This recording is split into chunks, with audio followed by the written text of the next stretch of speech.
Welcome to the Social for Brokers podcast. Today's guest, not only a very well-known mortgage advisor, if you're all over Instagram or Facebook, but also another strong Beard of the Year contender. So we've had Dave Corbett on here, who is, I think he won up for the award against you, didn't he, a few years ago on LinkedIn? Yeah, it did. Yep. So if you're watching on YouTube, you'll see Lewis Shaw from Shaw Financial Services and from Riverside Mortgages as well, which is a new venture that he's set out on. And if you're watching on YouTube, you will see one impressive beard. But today he's going to be talking to us about self-promotion, which includes how to get featured on lots of different news channels, which you'll talk through, but also pretty much every newspaper in the UK, Lewis Shaw has written an article for. And I think it's a fantastic way of self-promotion. And when I think of people that write articles for the press, I always think of Lewis, I think, because he not only does it, but he shares with people his knowledge. So, Lewis, thank you very much for coming on, mate. How are you? Great. I'm great. Thank you. Lovely to be here. Thank you very much for inviting me. No, my pleasure. And you are in your new office. So talk to us about this new venture before we get started then. Sure. So I've got Shaw Financial Services, which is based in Mansfield. Yeah. And that's still operating, albeit a minute kind of remotely. And I'm up and down in between different areas of the country. And I've just started a new brand. So it's the same because obviously I'm just still the same AR, but just with a second trading style called Riverside Mortgages, which is estate agency based. So we're taking leads, or we're just kind of spooling up and starting that process. And we're going to be taking leads from an estate agency with quite a few branches. Can't say too much, but yeah, an estate agency with quite a few branches. So it's exciting, albeit you'd probably pick a better time to start a second string to the bow, so to speak, with everything that's gone on. But so I'm up in Teesside, currently in a place called Ingleby Barwick or Barwick, it depends how you say that. Mm-hmm. So I'm not far from Yarm, so kind of ride up kind of quite up north, bunking with a mate, and then essentially here Monday to Thursday, and then shoot back down to Mansfield and do Friday, Saturday in my place in my office down in Mansfield, and kind of sorting those mortgages out there, and then Sunday have kind of half a day's rest, and jump back on the train to shoot back up to Teesside and rinse and repeat. So that's the way it's looking at the moment. That's what you're doing. Splitting your time. So 6 days a week at the minute, and you're explaining before we came on the podcast, you're still incredibly busy. Still busy, still getting the leads in, still getting the customers knocking on the door, and I think I'll be honest, I think I'm fortunate that stumbled across this estate agency, because that does obviously help with lead generation. So Shaw FS, as most brokers have probably noticed, leads the volume has certainly dropped. The quality is still there, but the numbers, the phone's not ringing as much as it once did, and that's the case probably across the majority of the country. Oh, I'm sure there'll be some brokers that say, "Oh God, no, that's not happening to me." It's a bit like in COVID when people went, "Oh, I'm so incredibly busy," and then the stats came out that mortgage sourcing had dropped by 75%. It's like, well, either there's just two people doing lots of mortgages, or you're lying. Yeah. And we're recording this in November of 2022, so yes. It's after the mini budget that was put out and taken back, and yes. We've got a new Prime Minister, and everything seems to be up in the air. But I feel that the Bank of England increased the base rate last week. There seems to be an air of stability, and I think that's quieter stability. Yeah, but there is definitely, it feels a lot more stable. It doesn't seem like lenders are upping rates, lowering rates, pulling them, stopping lending at the moment, are they? Yeah. They seem to be out there consistently. Do you know what was odd? So prior to the Bank of England increasing the base rate, I thought they would increase it by 0.75%. I know a lot of people thought it was only going to be 0.5%. I was pretty certain it'd be 0.75%. And there were a lot of brokers saying, if the base rate goes up by 0.75%, that's the purchase market dead and all the rest of it. And I was kind of going, well, no, I think actually they'll increase the base rate and then we'll start to see fixed rates fall. And someone got in touch and said, well, why do you think that? Because that's a lot of brokers are going, that's going to really cock things up. And I went, no, it's not. Because when you've got an imbalance between kind of the cost of government borrowing and the risk-free rate. It's Mhm. almost a little bit like that. You've got the economy on a speed wobble. So by increasing that 5.75, sorry, it kind of steadies the, it stops the kind of The wobble. sway. And then as we've seen, fixed rates have began to kind of edge down because that calms gilts down, that calms swaps down, and that filters into fixed rates. So, we're starting things to, hopefully, it's going in the right direction, not huge moves, and it's unlikely there's going to be any huge moves anytime soon, but it's at least going in the right direction. Things have calmed down, dust is beginning to settle, and I think over these next few months we're coming into a quieter period, and I think there's that kind of period of time that people need to acclimatise to this higher interest rate environment. It's not going to go anywhere anytime soon, I don't think. I mean, it'd be nice if it did, but I think this is probably where we're here now. It's a good time, good excuse for it to get quiet going up to Christmas, and let's see what happens in the new year. Do you know what I mean? Naturally, hopefully it tails off towards the end of the year, and some mortgage brokers out there can actually have Christmas Eve off, because I know a lot of you were working right up until the deadline Christmas Eve to get everything submitted, and just get back a bit of normality, because it has been crazy, hasn't it, these last 2 years? But before we get on to where you are at the minute and what you're doing, I'd like the listeners to get a bit of a background to who you are, Lewis, how you started in the industry and how you've got to where you are today.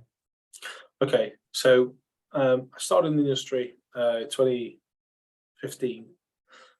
So I've not been in it all that long, if I'm honest.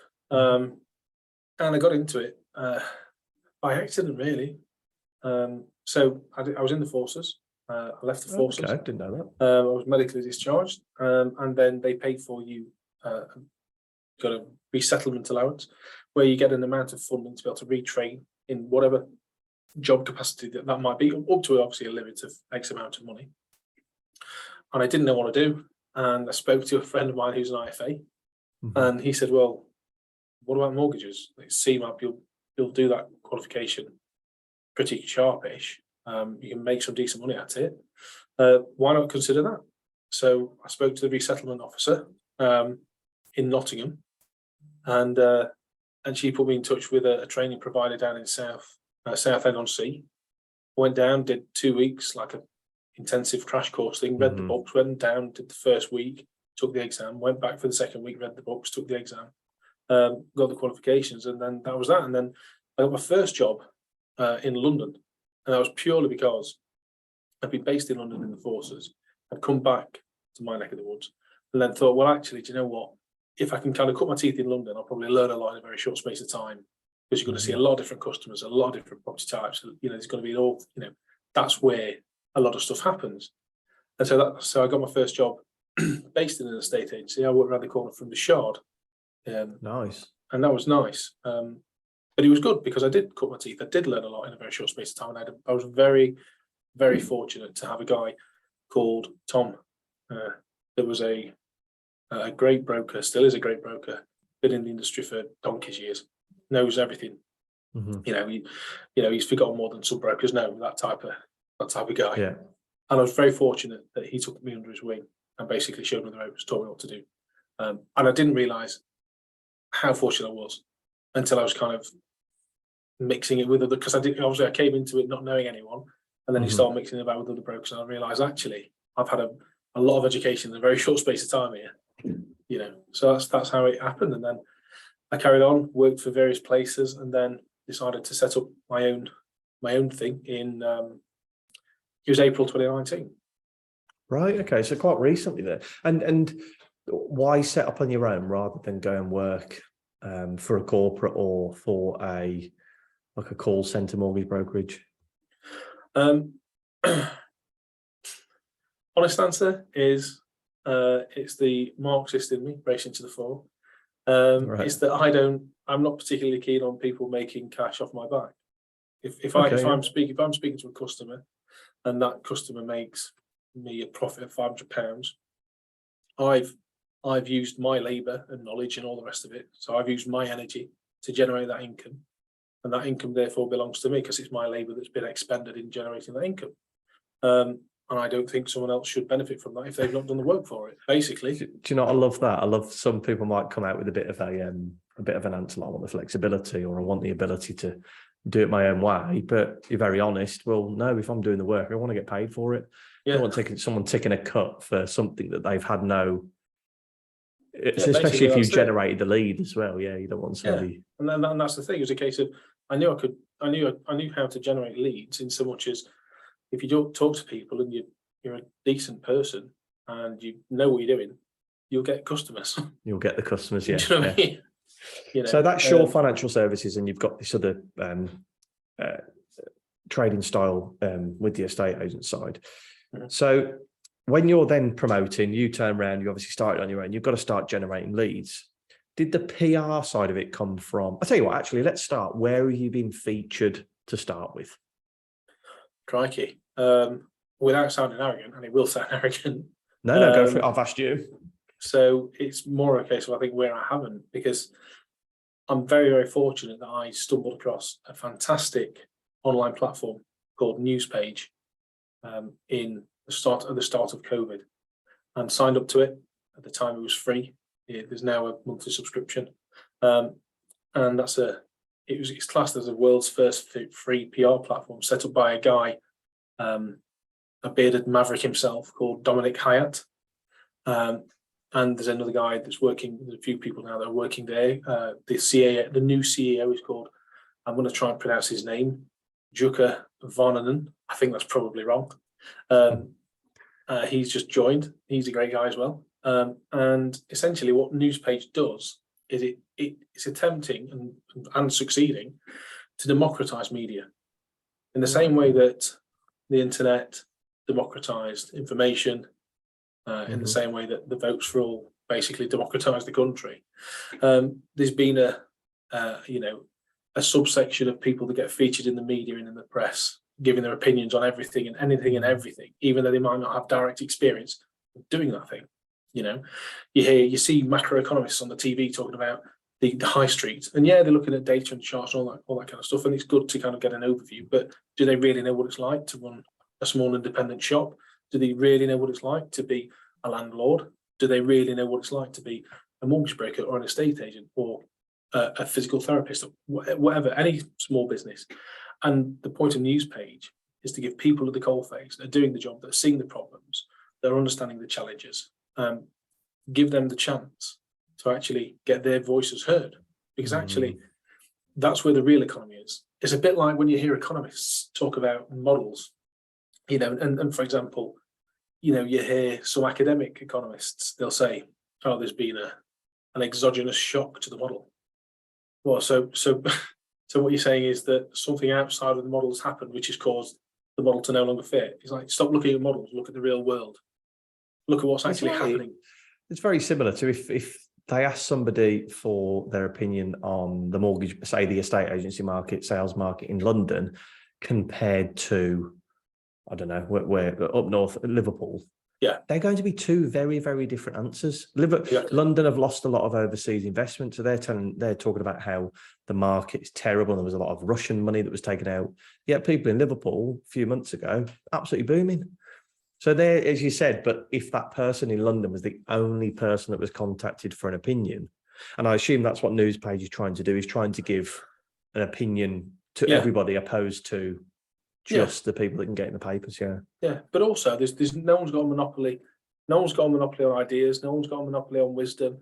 And people, people can have really, really great original thoughts, and there was nowhere previously that could be heard.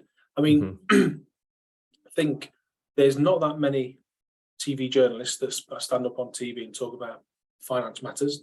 There's not that many they can spring to mind, and of course, we're now in a position where actually sometimes they might say something that is not quite as accurate as it should be. But previously, there was never a way of kind of, any kind of redress. There is now. It might be that, for example, a macroeconomist stands up and goes, this is what's going to happen to the housing market. Well, actually, if you're looking across the entirety of the UK and you're taking averages out here, there, and everywhere, how many, the average height of a male is 5'9". You don't just see thousands of people at 5'9", do you? You see lots of people at That's a 6'3" good and point. lots of people at 5'7". Yeah. You know, you know, most people aren't the average. You know, most people aren't at the top of the bell curve.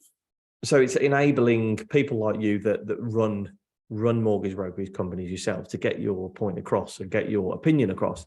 So going back to where you're featured, I think we started on this. So news channels, what kind of news channels are you looking at? So in terms of actual TV news, I've done bits on Sky, ITV, GB News, which was filmed, and Channel 5 as well. Channel 5. Wow. And then you've been featured newspaper wise. You pretty much said newspaper wise, yeah, all the kind of major tabloids and broadsheets. So Telegraph, Times, Daily Mail, Guardian, Independent, Sun, Mirror, Evening Standard, Independent. I've said that. The iNews, and then lots of different mortgage trade press, or the Metro actually. So Finance Reporter, Mortgage Strategy Solutions, Mortgage Introducer, IFA magazine. So lots of different trade press. Big one is the FT Advisor. Mm-hmm. That's a very, very prominent and prestigious industry magazine and website. So yeah, so across all of those multiple times, and it's all down to Newspage. And so that's what I was going to say. Newspage is the one that gives you ability to get in with these companies that you can put your opinion across. How do you come up with topics? What do you decide to write about, or is that set for you?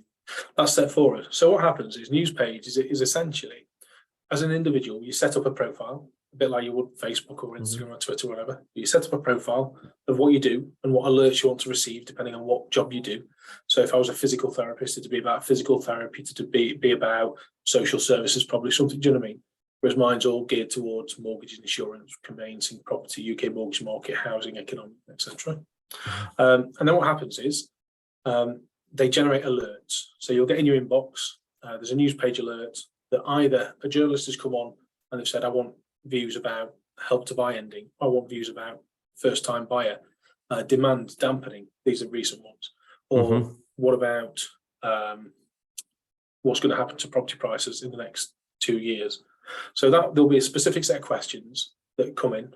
I want information on X, please give your views. So you go on, you write what you think is the case, or you write what you think is your prediction, or what you think will happen, or your opinion, and then you click submit, publish it. And then there's a whole list of other people, other mortgage brokers or property experts, or whatever you want, you know, if you're in that sphere.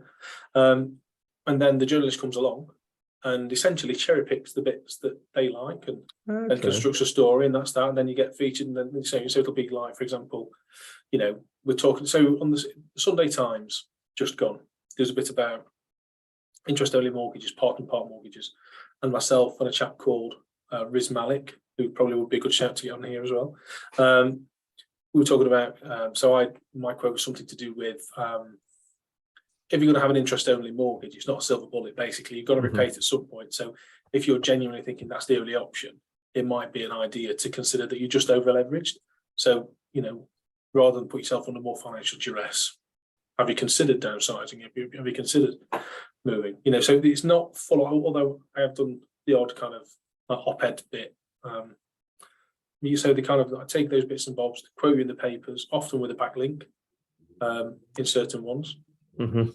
And then you get it out there, and then you all of a sudden you can say, I've been quoted in the Sunday Times or the Daily Mirror or the Independent or the Guardian, or on BBC Radio. I'm on BBC Radio at 4 o'clock or whatever it might be. And of course, in terms of social proof, that's enormous, absolutely enormous, you know, because I'm Lewis from Mansfield. I'm no one really, you know, why should anyone listen to me? But it's the BBC have said that you listen to. So there's two things I want to address in that thing that you've spoken about there. The first thing was the backlink. I mean, that sounds incredible. It's brought to you, it's put into your inbox, tell you what to write, you write it, and then it's up to the journalist. So it's making it easy for the journalist to write an article, but it's also easy for you because it's in your inbox, you know what to write about. Yeah. And you talk about that backlink. So can you explain how a backlink would help somebody in their website? Sure. So, I mean, I'm not particularly tech savvy, but I'll have a go. So if I apologize, if for anyone that's watching this that's a genuine tech person and understands websites, I apologize for butchering this.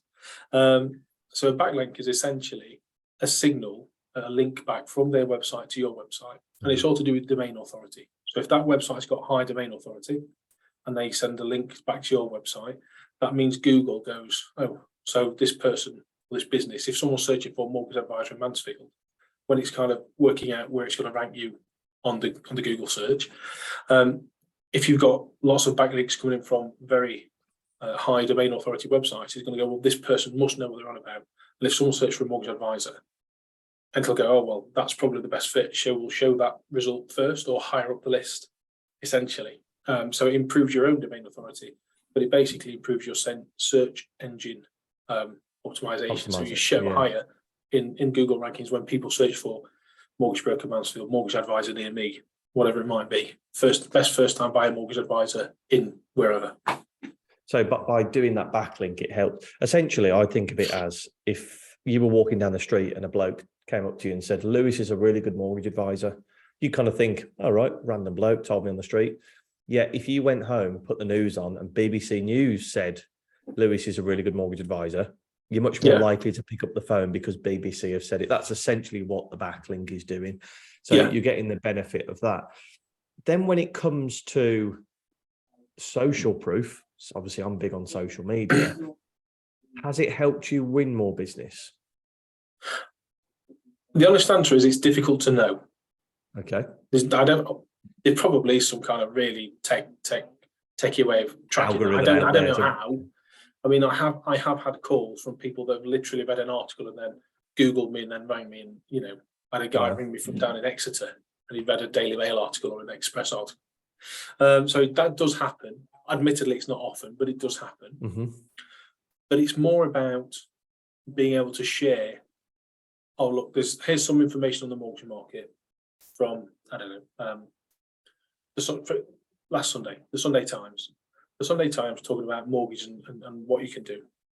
And you slap your quote on there. I got asked my thoughts about X, and here's the Sunday Times reporting. And now that's a very well-known, well-respected, quite prestigious paper. And therefore people think, well, they wouldn't ask him if he didn't know what he was on about. Mm-hmm. Now, the case is that obviously there will be people quoted. I can't consider myself in that. Actually, sometimes we don't know what we're talking about, but the probably perception is reality. Mm-hmm. And so it's about getting out there and doing it, and there is just a benefit generally to it, I think.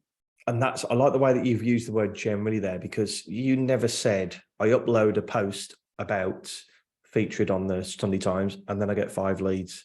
What you're saying is your audience, there might be one person on there that's followed you for the last 12 months and you've drip fed in, we do this, we do that, we do this, we do that. And then you then put a post up saying, I got featured on the Sunday Times. They then think, oh, he must be worth his weight.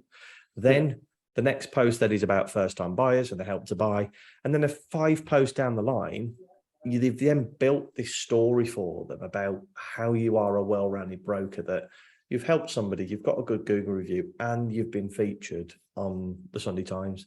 So it's so much easier for me as a client to pick up the phone to you because you've used that social proof, rather than Smith's Mortgages down the road that haven't uploaded anything in the last 6 months.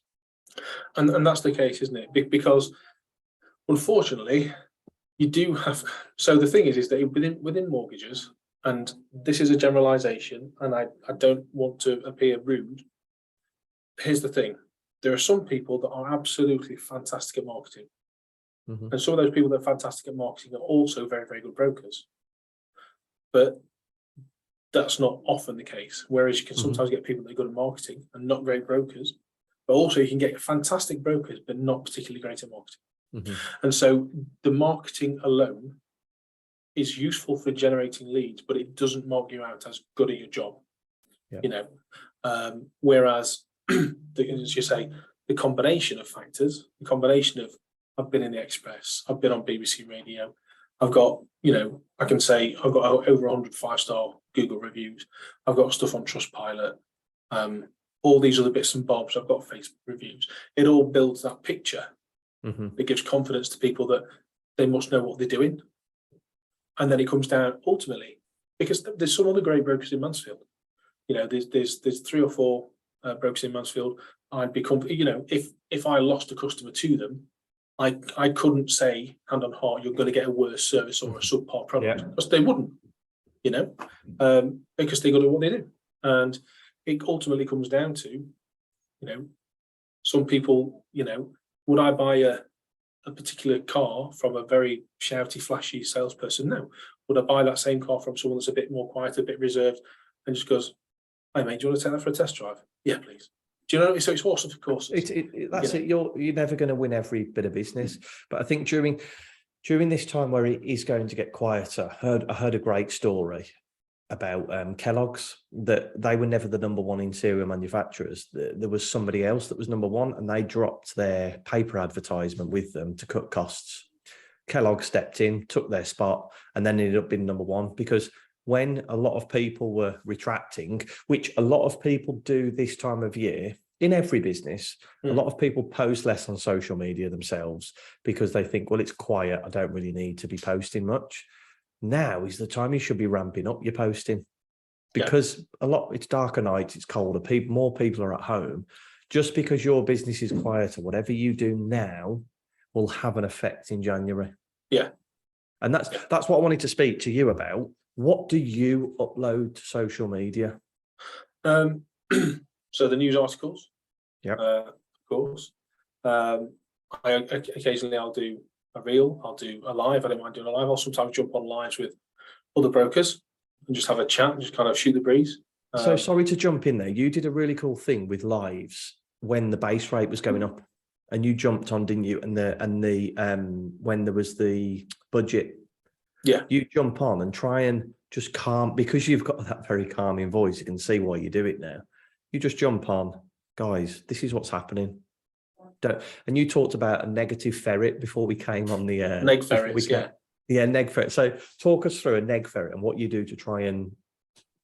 So it's very, very easy to get kind of drawn into the doom and then the kind of fear mongering, the doom mongering, and the woe is me and everything's falling apart. But it's not going to butter any parsnips. And there, no one, we all experience periods of time where you go, I've just had enough and I'm just so fed up and everything feels as though it's falling down around my ears. We all have periods of time when that happens. It's natural. That's life, isn't it? But it's not letting that become the predominant outlook. Because actually things aren't all that bad. The base rate's gone up, but fixed rates are coming down. There's still some great tracker rates. The Bank of England said that the base rate, they thought they wouldn't have to go up so far. We think that the energy costs has peaked. We think that inflation is going to be dropping going into next year. And we think that, mortgage rates might come down. We hope that, the war in Ukraine could be, starting, maybe not the end, but hopefully it could be the beginning of the end. There's all these other things that play into this. And so it can be very, very easy to just see the negative, see the bad side. The chains collapsed. House prices, when there was one of the economists from a leading building society came out and said, at the I think it was one of those Commons questions things, that house prices in their worst case scenario could fall by 30%. And then of course you've got some elements of the media that pick that up, house prices to fall by 30%. Well, in a model where everything that could go wrong does go wrong all at the same time. But what's the likelihood of that happening? Virtually nil. In the same way, it's this kind of so I studied at university. I did a degree in philosophy. So I, like to think I'm a bit of a thinker, but there's certain elements of philosophy, particularly Stoicism, which is all about kind of circular control. I can control my thoughts, my actions. Outside of that, I can't do much about it. And there's a brilliant kind of saying from Seneca that we suffer more in imagination than we ever do in reality. It's never as bad as you think it's going to be. Yeah, and most of the time, the worst case scenario doesn't come to happen. Neither does the best case scenario. Occasionally it does, but most of the time, the worst case scenario doesn't happen. Most of the time, the best case scenario doesn't happen. And so, kind of going through life and just seeing all this fear and the doom and expecting everything to be bad, it's not really rational, because if you look at it, if you kind of did some kind of statistical analysis on it, the likelihood is that most of the time it's somewhere in the middle, because that's Yeah. where most leads are most of the time. And that's what you speak to people about on the Instagram lives, don't you? You're there just to allay their fears and say, look, it's not as bad as everyone's making it out to be. So you'll just jump on an Instagram live, no fancy cameras, your phone, bang, you just sat there, aren't you, chatting away to the screen? Yeah, because again, I've said this to quite a few customers now. I've seen, last month I could have got a rate of 3 point whatever, and now it's 5 point whatever. And it's this whole thing, you're not paying a rate, you're paying in pounds and pence. Mm-hmm. So ignore what the rate says. Can you afford the pounds and the pence? That's what you're going to be paying. Mm-hmm. And of course, if you're on a 1% deal or a 2% deal, and you're thinking, oh my God, I'm going to come off that and go to a 7% deal. Well, that's not going to happen. That's just spin and media, negative media. But also, unless your mortgage is like £400,000, if you're moving from 2% to 4%, yes, it's an increase. And yes, you're taking money out of your pocket. It's not good. But in some cases, that might be a £40, an £80, £120 increase. So yeah, it's not good. And it's money you've got to try and find. And you might have to cut back on other discretionary spending. But it's not this knife in the heart that people think it is. It just sounds terrible. It sounds terrible. If rates hadn't have dropped to 2% a couple of years ago, and they were at 3%, and now they'll be at 5%, hardly anybody would bat an eyelid, because it'd be like, oh, okay, another 40 quid, 50 quid. And this is the thing: there's a guy called Graham Taylor that runs a mortgage brokerage called Hudson Rose. He's a very cool guy, and he's got this phrase: "It's frogs in hot water," and he's right. Frogs don't notice the water boiling around them, and that's the thing: is that we haven't had that gradual increase. We just had a slap across the chops. Right, here we go, and that's that. Get on with it, and that's the bit it's managing expectations, isn't it? Everything is about managing expectations. No one expected this to happen. Brokers. Yeah, and so when that comes out of the blue, it's, oh my God, I didn't expect it. Christ, what's going to happen now?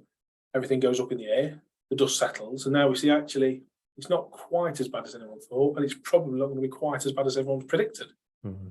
So, and I think it's good for people listening to this that are mortgage brokers that maybe don't have the support that they might have done if they were working in a big agency.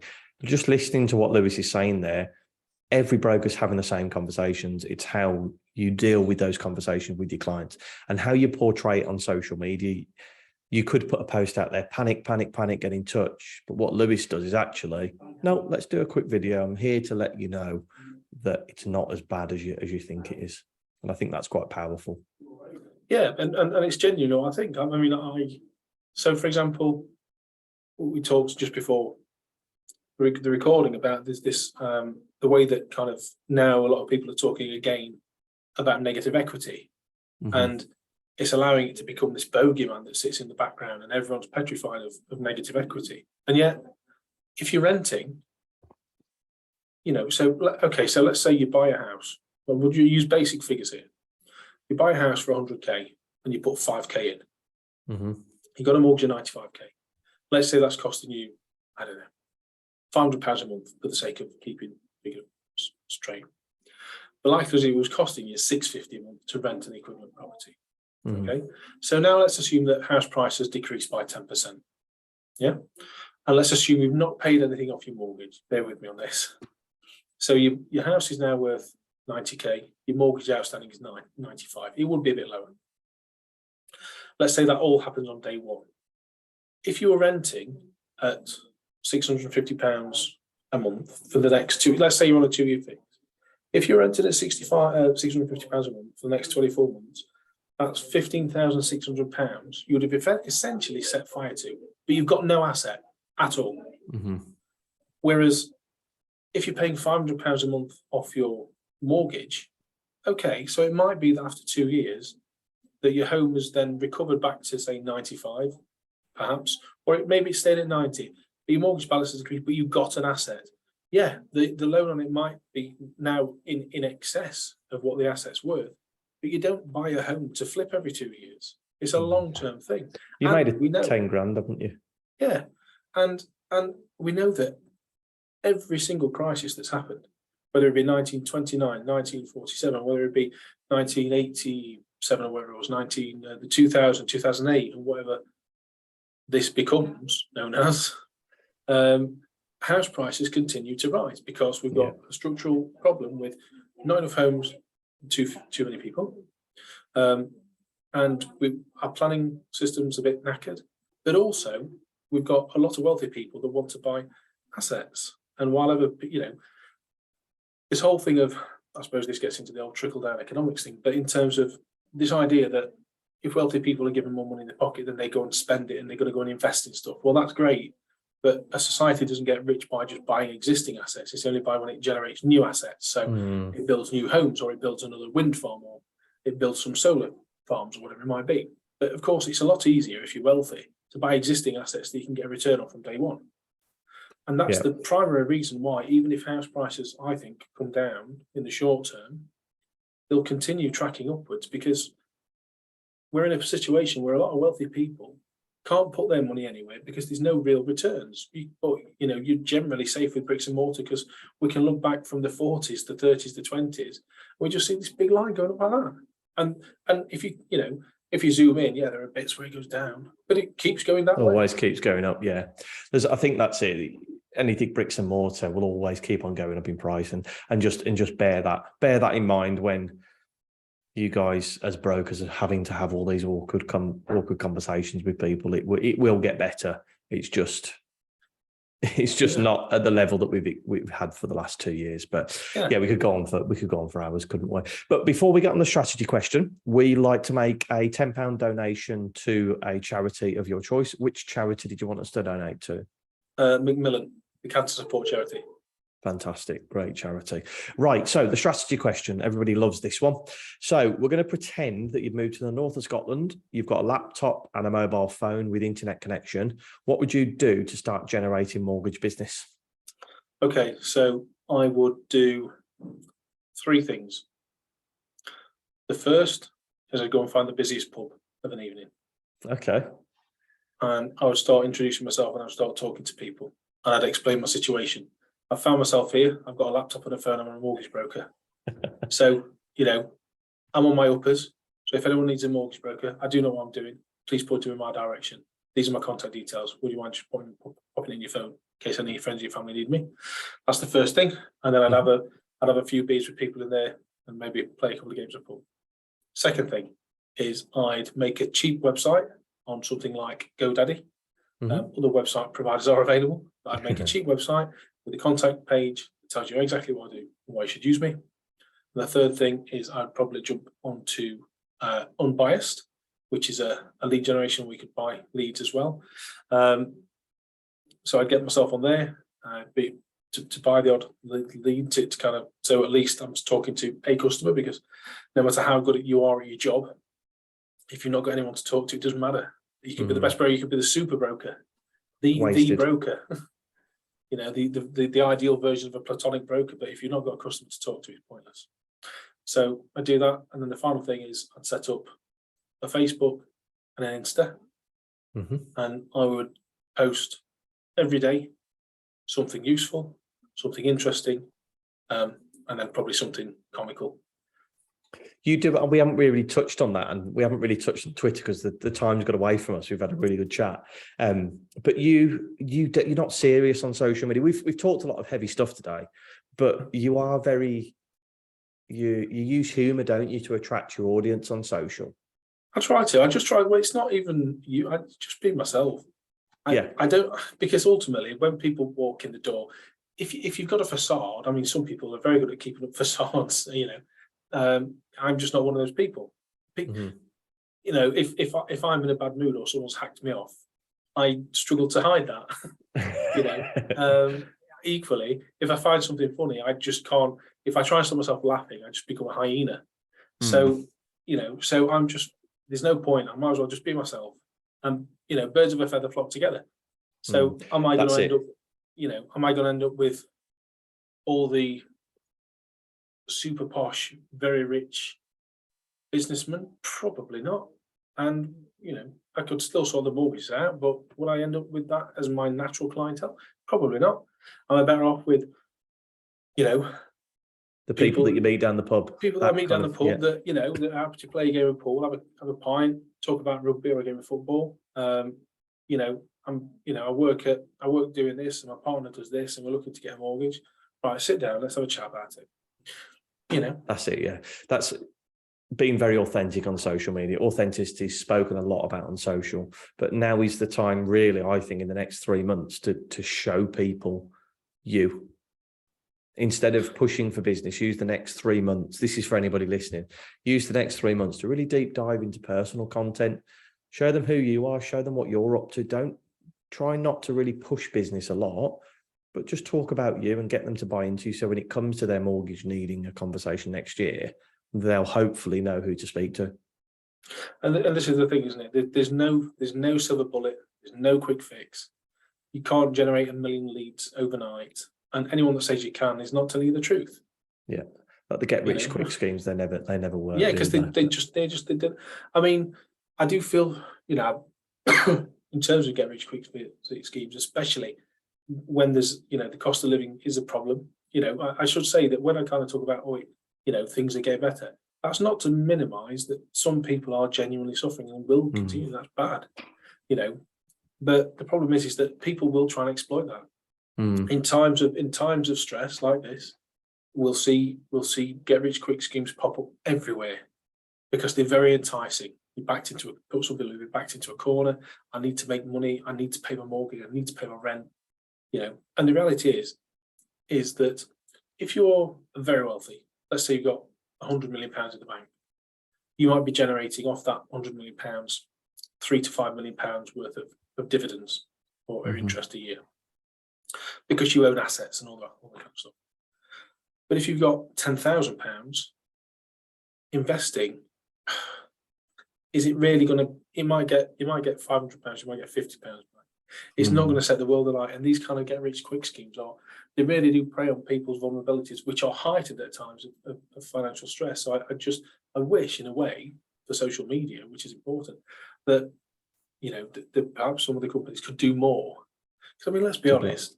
We both, you and I, we could go online now. We could sign up to a crypto trading scheme, and within if we actually did what they told us to do, within 2 weeks we'd be bankrupt, or potentially bankrupt. So it is that thing of there is, and that's, I think, what your point you're trying to make with social. There's no get leads quick scheme. Yes, I appreciate you can run the likes of paid advertising that can bring those leads in. I've got no doubt with that whatsoever. But to attract the kind of clientele that you want to work with and the ones that will be successful, I always think organic and being yourself is key on social media. But Lewis, we will cut that there. Where can people get in touch with you if they want to have a chat, Lewis? Best platforms to get you on? Facebook or Insta in terms of social platforms, or the website, shorefinancialservices.co.uk, or now riversidemortgages.co.uk. Although, to be fair, the Riverside Mortgages, I'm building myself. It's not yet finished. There's a lot of content not on there, but I thought, well, this is perhaps the thing is here as well. Don't search for the perfect. Just get going. And that you said that about you go, like, if you drop to the north of Scotland, start that GoDaddy website, have something that if somebody Googles your name, you exist.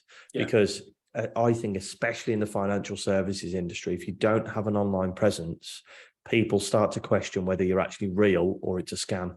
That would be my parting shot. But anyway, Lewis, thank you so much for coming on the podcast. Really appreciate it. Thank you.